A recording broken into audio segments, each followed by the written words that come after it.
Sebel stumbled into the clearing, breath ragged, suit scorched, and claw-marked. The swarm had stopped following her, at least for now.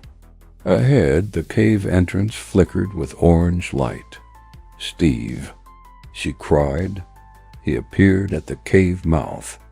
Rifle in hand, the fire behind him casting tall shadows across the jagged walls. When he saw her, his shoulders dropped in relief.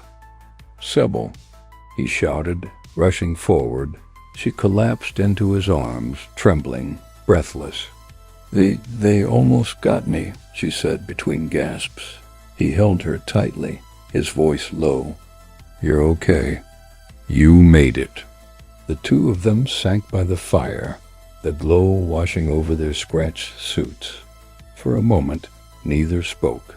The adrenaline was fading, replaced by a fragile calm.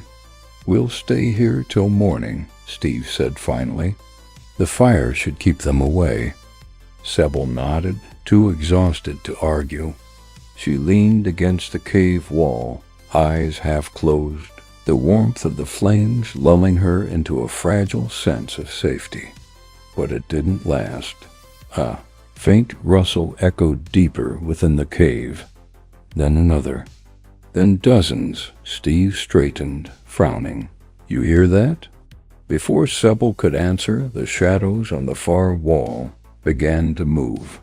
Shapes detached from the darkness, wings, claws, and burning orange eyes. "Oh no," Sebel whispered. The cave wasn't empty. It was their nest.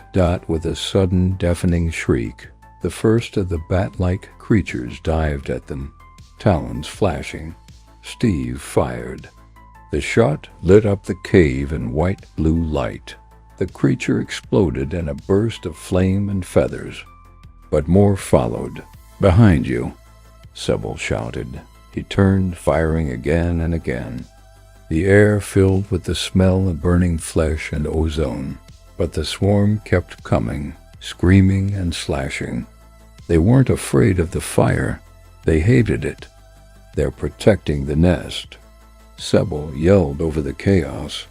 "I'm out," Steve snapped, tossing his empty rifle aside. In one motion, he drew his combat knife and lashed it to the rifle's barrel with a strip of torn belt. "Guess we're doing this the old-fashioned way." The next creature lunged. He drove the blade through its chest, pinning it to the cave floor.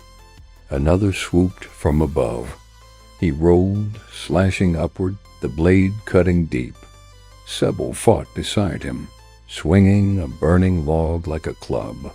Sparks rained through the cave as the fire dwindled. "Steve," she cried, "the fire's dying. I see it." He looked toward the cave mouth and saw it, a narrow crevasse running along the outer wall, half hidden in shadow. It was barely wide enough for one person. "Sebel," he shouted, pointing. "Get in there. Now. I'm not leaving you." "Go," he barked, eyes blazing. "That's an order." Reluctantly, she dove for the crevasse, scrambling inside. Steve turned to face the onslaught.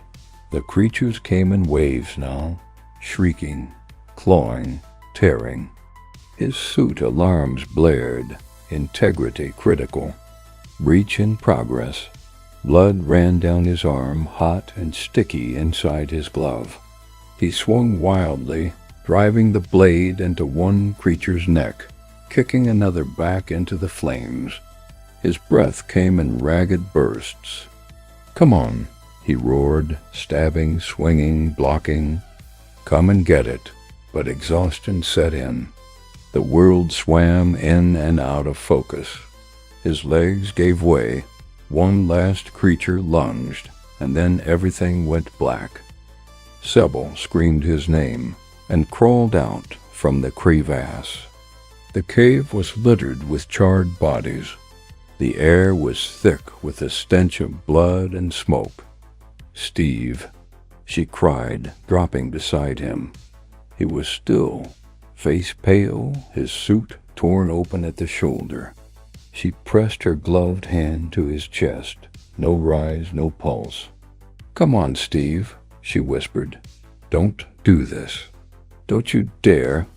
Nothing. Her strength gave out. She collapsed beside him, her helmet touching his.